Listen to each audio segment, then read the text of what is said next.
तो हमें education mode पे क्लिक करना है, कंटिन्यू एजुकेशन मोड। ठीक है,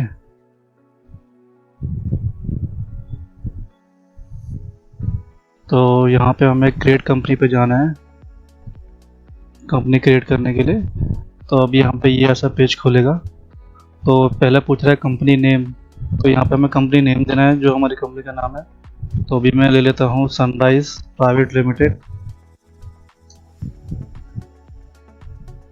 ठीक है, मेलिंग नेम में भी हमें ये रहने देना है, एड्रेस इसका ले लेना है। जैसे मैंने लिख दिया नोएडा, उसका एड्रेस है कंपनी का एड्रेस, तो हमें ले लेना है। आप कुछ भी ले सकते हैं इसमें, जो आपको रखना है एड्रेस, कंपनी का एड्रेस ले सकते हैं यहाँ पे, जो आपकी कंपनी है उसका एड्रेस ले सकते हैं आप। ठीक है, अब स्टेट में है, अब ये कहाँ पे, जिस स्टेट में कंपनी है वो हमें वो सिलेक्ट करनी है। जैसे ये कंपनी मैं मानता हूँ कि ये उत्तर प्रदेश में है। ठीक है, और कंट्री इंडिया है, पिन कोड है 201 309,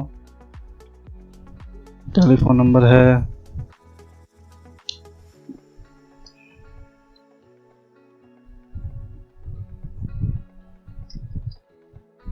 ठीक है, मोबाइल नंबर है। ठीक है, फैक्स है,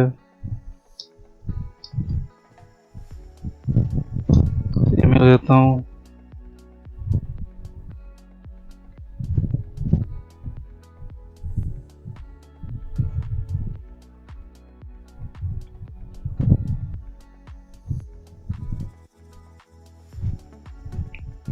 और यहाँ वेबसाइट डालनी है, जो कंपनी की वेबसाइट है वो वेबसाइट में आएगी।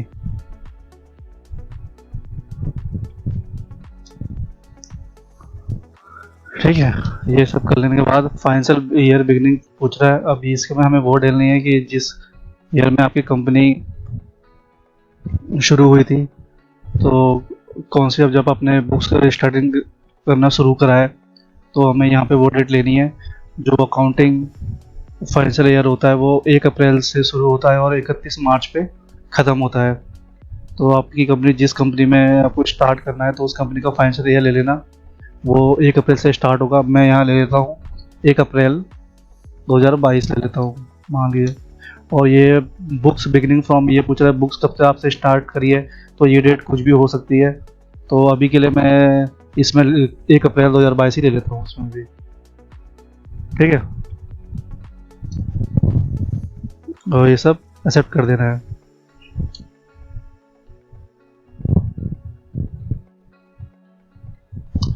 इसके बाद एक कंपनी क्रेडिट सक्सेसफुली लिखा हुआ आएगा। ठीक है, और इसमें हमें ये ऑप्शन दिए गए हैं, सबको इसमें सबको यस कर देना, सबको यस नहीं, एंटर एंटर मार देना है इसमें, एंटर इस पर करके। और इसमें गुड्स एंड सर्विस टैक्स को नो कर देना है। ठीक है, अभी हम जीएसटी यूज़ नहीं कर रहे हैं तो उसको नो ही लेते हैं। तो बाकी सब ऑप्शन सेम ऐसे ही रहने देने हैं, एंटर मार देना है सब में। ठीक है, अब ये कंपनी हमारी बन चुकी है। ये देखिए यहाँ पे आ रहा है सनराइज प्राइवेट लिमिटेड लिखा हुआ। ठीक है, अब ये अब हमारे सामने ऑप्शन आ गए हैं। अब कंपनी में हमें कुछ भी एडिट करना है तो हम कंपनी में जाएंगे। ठीक है, ऑल्टर में जाना है हमें, ऑल्टर में जाके हम कुछ भी चेंजेस करने हैं तो वो इसमें चेंजेस कर सकते हैं। तो ऑल्टर में जाके हम इसमें चेंजेस कर सकते हैं। ठीक है, जैसे मुझे मान लीजिए कि फ़ोन नंबर चेंज करना था, तो फ़ोन नंबर मैं चेंज कर देता हूँ। ठीक है, फ़ोन नंबर चेंज कर देता, तो कुछ भी चेंजेस करके बाद एंटर मार के इसको सेव कर देना है। ठीक है, अगर आपको कुछ चेंज करना है तो उसमें। इसके बाद ये जो ऑप्शन दिख रहे हैं आपको कंपनी, ये कंपनी के लिए जाने के लिए शॉर्टकट क्या है। अब एक के दिखा रहा है, के नीचे एक अंडरलाइन है, तो इसका मतलब ये ऑल्ट से इसकी कमांड है, ऑल्ट के साथ। तो ऑल्ट के साथ इसकी कंपनी कमांड होगी, तो ऑल्ट के प्रेस करूँगा मैं तो ये खुल जाएगा। इसी तरह ये डाटा में जाने के लिए इसकी शॉर्टकट कमांड क्या होगी, ऑल्ट वाई, क्योंकि इसके अंदर एक लाइन है। अगर इसके नीचे 2 लाइन होती तो इसकी कमांड क्या हो जाती, कंट्रोल वाई। ठीक है, तो अभी के लिए 1 लाइन है तो उसकी कमांड क्या होगी, ऑल्ट वाई। ठीक है, इन सब की कमांड है ऑल्ट के साथ, जो भी इसने अल्फ़ाबेट दिया है वो उसकी कमांड है। जैसे ऑल्ट ओ है, ऑल्ट ई है, ठीक है, ऑल्ट एम है, ये सब इसकी शॉर्टकट कमांड है इसमें।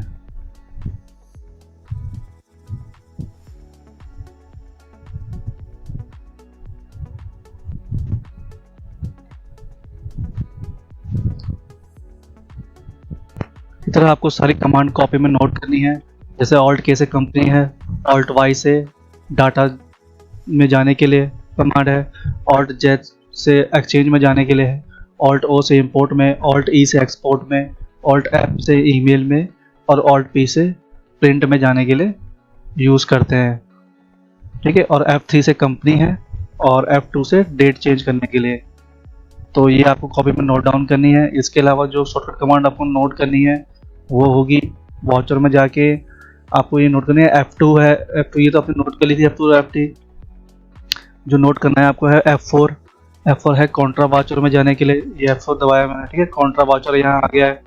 और F5 है पेमेंट में जाने के लिए, F5 दबाया मैंने तो पेमेंट आ गया पेमेंट वाउचर में जाने के लिए। F6 इसी तरह F6 है, F6 रिसीप्ट वाउचर में जाने के लिए। और F7 है जनरल वाउचर में जाने के लिए। और F8 है सेल्स वाउचर में जाने के लिए। और F9 है परचेस वाउचर में जाने के लिए। और F10 है वाउचर्स और अदर वाउचर में जाने के लिए। और इसी तरह चेंज मोड है कंट्रोल H। इससे होता है हम जो वाउचर का मोड चेंज कर सकते हैं, यानी कि जो आइटम इनवॉइस मोड ले सकते हैं और एक वाउचर मोड ले सकते हैं। दो तरह के मोड होते हैं इसमें, ठीक है। मेनली 3 होते हैं, लेकिन अभी तो हम 2 में सीखेंगे। तो 2 मोड में जाने के लिए हम इसमें चेंज मोड में जा सकते हैं। तो उसकी कमांड है कंट्रोल H, क्योंकि इसके नीचे 2 लाइनें हैं आप देख रहे हो, तो उसकी कमांड हो गई है कंट्रोल प्लस H। उसी तरह ऑप्शनल में जाने के लिए और कंट्रोल प्लस L होगी, ठीक है। और पोस्ट डेट करने के लिए कंट्रोल प्लस T होगी। तो ये आपको कॉपी में नोट डाउन करना है।